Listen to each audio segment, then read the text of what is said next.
2023 को भारत के इतिहास का सबसे भयानक रेल हादसा ओडिशा के बालासोर जिले के बहनागा बाजार स्टेशन पर हुआ। लेकिन ये कोई सामान्य दुर्घटना नहीं थी। यह एक सिस्टम की चुप्पी, एक संकेत की गलती और एक ऐसी चूक थी जिसे बहुत पहले रोका जा सकता था। चलिए आपको पूरे घटनाक्रम को आसान भाषा में समझाते हैं। शुरुआत होती है एक संकेत से। कोरोमंडल एक्सप्रेस, जो कि शालीमार से चेन्नई जा रही थी, को एक ग्रीन सिग्नल मिला। इसका मतलब था कि ट्रैक साफ है और ट्रेन आगे बढ़ सकती है। लेकिन इस हरियाली के पीछे अंधेरा छिपा था, क्योंकि उस ट्रैक पर पहले से एक मालगाड़ी खड़ी थी और वही बना मौत का कारण। ट्रैक पर भीड़। उस वक्त train number 541 Coromandel express 128 kilometre प्रति घंटा की रफ्तार से बहनागा बाजार स्टेशन के पास पहुंच रही थी। वहीं दूसरी ओर 125 हावड़ा एक्सप्रेस, जो बेंगलुरु से चली थी, समय से पीछे चल रही थी और उसी स्टेशन के पास थी। अब इस स्टेशन पर कुल 4 ट्रैक थे, 2 मुख्य लाइंस और 2 साइड वाले लाइंस। मालगाड़ी एक साइड ट्रैक पर खड़ी थी और गलती से कोरोमंडल एक्सप्रेस को उसी ट्रैक की तरफ मोड़ दिया गया। हादसा चल सकता था, लेकिन सिस्टम ने धोखा दे दिया। टक्कर और तबाही। कोरोमंडल एक्सप्रेस सीधी टकराई खड़ी मालगाड़ी से। टक्कर इतनी जोरदार थी कि वो सीएन डिब्बे पटरी से उतर गए, जिनमें से कुछ उड़ते हुए सामने वाली लाइन पर जा गिरे और वहां आ रही थी हावड़ा एक्सप्रेस। यानी एक ही पल में 3 ट्रेनें हादसे का शिकार बन गई। मानवता की परीक्षा। हादसे के बाद आसपास के लोग दौड़े, घायलों को बाहर निकाला या खून से लथपथ शरीरों को अस्पताल पहुंचाया। एक ही रात में 250 यूनिट खून डोनेट किया गया। मेडिकल ट्रेनों को भेजा गया। सेनक बुलानी पड़ी। इस भयानक हादसे में 200 लोगों की जान चली गई और 800 से ज्यादा लोग घायल हुए। अधिकतर यात्री प्रवासी मजदूर, छात्र और गरीब तबके के लोग थे। सवाल उठते हैं। तो अब सबसे बड़ा सवाल ये हुआ कैसे? रेलवे की जांच में सामने आया कि सिग्नलिंग सिस्टम में गड़बड़ी थी। इलेक्ट्रॉनिक इंटरलॉकिंग नाम की टेक्नोलॉजी, जो ट्रैक बदलने और सिग्नल कंट्रोल करने का काम करती है, वहीं फेल हो गई। रेल मंत्री ने भी माना कि यह हादसा इलेक्ट्रॉनिक सिग्नलिंग की विफलता की वजह से हुआ और बाद में 2 अधिकारियों की लीक हुई ऑडियो रिकॉर्डिंग ने भी यह बात सामने। एक छोटी सी टेक्निकल गलती, एक गलत सिग्नल और डुअट ऑटोबाइट जिंदगियां। क्या यही है हमारी रेलवे की हकीकत? सवाल बहुत है, लेकिन जवाब कम। आपके लिए एक सवाल।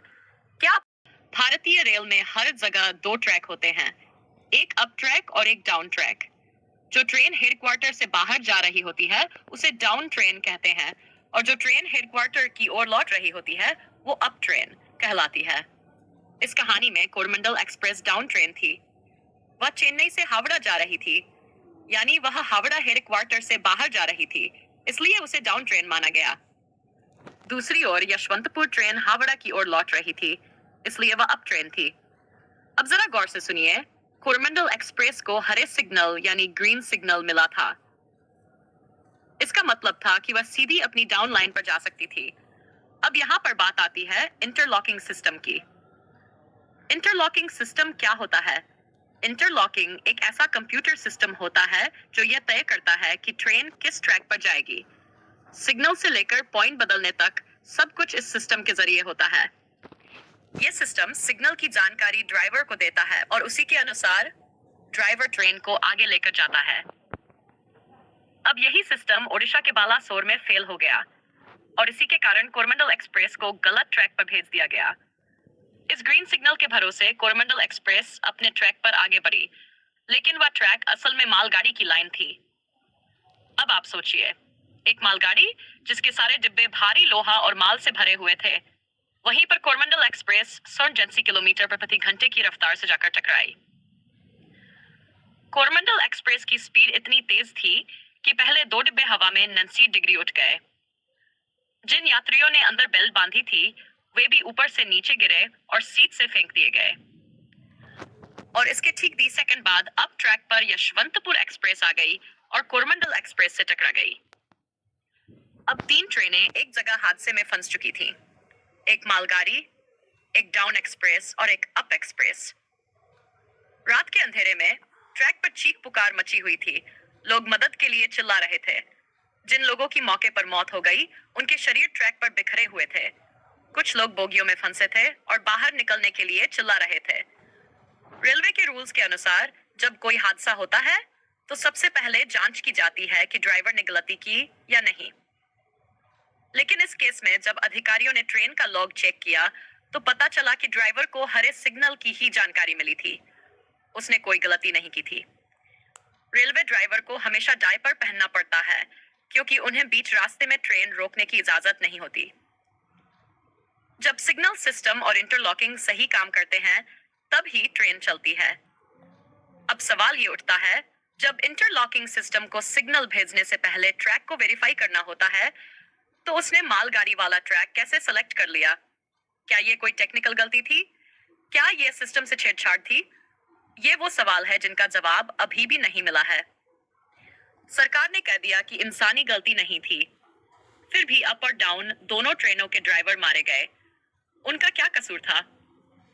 जब पूरे सिस्टम को कंप्यूटर चला, वंदे भारत ट्रेन के बारे में चर्चा की गई और ये जो ओडिशा का ट्रेन हादसा हुआ उसकी अप्रत्यक्ष चेतावनी पहले ही भारत के नियंत्रक एवं महालेखा परीक्षक ने दे दी थी। सीएजी यानी controller and auditor general Bharat सरकार और राज्य सरकार के मामलों का ऑडिट करता है और सरकारी कामकाज में कमियों पर रिपोर्ट तैयार करता है। ये रिपोर्ट संसद और राष्ट्रपति को भेजी जाती है।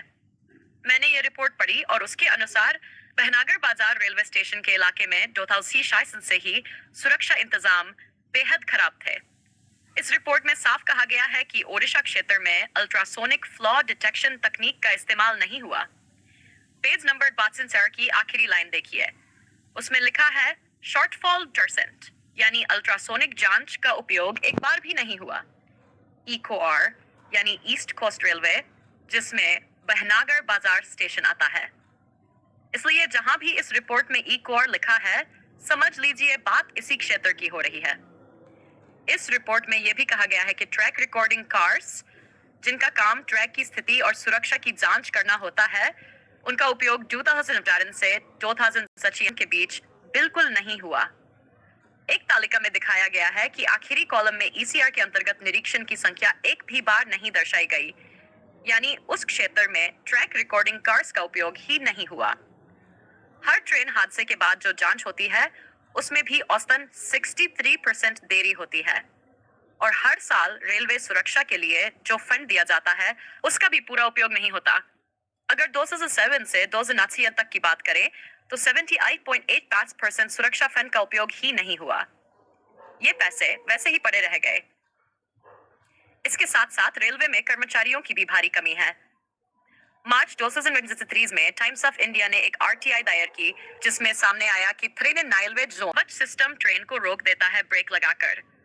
अगर दो ट्रेनें गलती से एक ही ट्रैक पर आ जाएं और दोनों में कवच सिस्टम इंस्टॉल हो तो ब्रेक अपने आप पहले ही लग जाएगा। लेकिन बहनागा स्टेशन पर कवच सिस्टम इंस्टॉल नहीं था और जिस तरह से ओडिशा में हादसा हुआ उसमें यह भी कहा जा रहा है कि अगर कवच सिस्टम होता भी तो भी शायद यह हादसा नहीं रुक पाता, क्योंकि कवच सिस्टम को भी काम करने के लिए एक निश्चित दूरी की जरूरत होती है और जब ट्रेन उस लूप लाइन पर पहुंची तब उसकी रफ्तार बहुत तेज थी। ट्रेन को रुकने में समय लगता है और कवच सिस्टम भी तुरंत चमत्कार नहीं करता। उसे भी ब्रेक लगाने और ट्रेन को रोकने के लिए दूरी चाहिए होती है। अब सवाल ये उठता है कि हादसा चाहे किसी भी कारण से हुआ हो, जवाबदेही किसकी है? ट्रांसपोर्ट मिनिस्टर की या पूरे सिस्टम की? इस साल मार्च में एक ट्रेन हादसे में 6 लोगों की मौत हो गई थी। इसके बाद उस देश के ट्रांसपोर्ट मिनिस्टर ने इस्तीफा दे दिया। भारत की बात करें तो 1956 में जब लाल बहादुर शास्त्री जी रेल मंत्री थे, कई हादसों के बाद उन्होंने भी इस्तीफा दिया था। 1999 में गैसल ट्रेन हादसे में 219 लोगों की मौत हुई थी। उस समय नीतीश कुमार रेल मंत्री थे। उन्होंने इस्तीफा दे दिया, लेकिन प्रधानमंत्री अटल बिहारी वाजपेयी ने उसे स्वीकार नहीं किया। फिर भी नीतीश कुमार ने कहा, यह मेरी गलती है और मैं इस्तीफा दे रहा हूं। 2000 में एक और हादसा हुआ जिसमें 33 लोग मारे गए। उस समय ममता बनर्जी रेल मंत्री थीं। उन्होंने भी इस्तीफा दिया, लेकिन फिर से वाजपेयी जी ने उसे स्वीकार नहीं किया। दूसरे से पटना इंदौर एक्सप्रेस का पटरी से उतरना, जिसमें होस्टन फंसीजे लोगों की मौत हुई। उस समय रेल मंत्री सुरेश प्रभु ने भी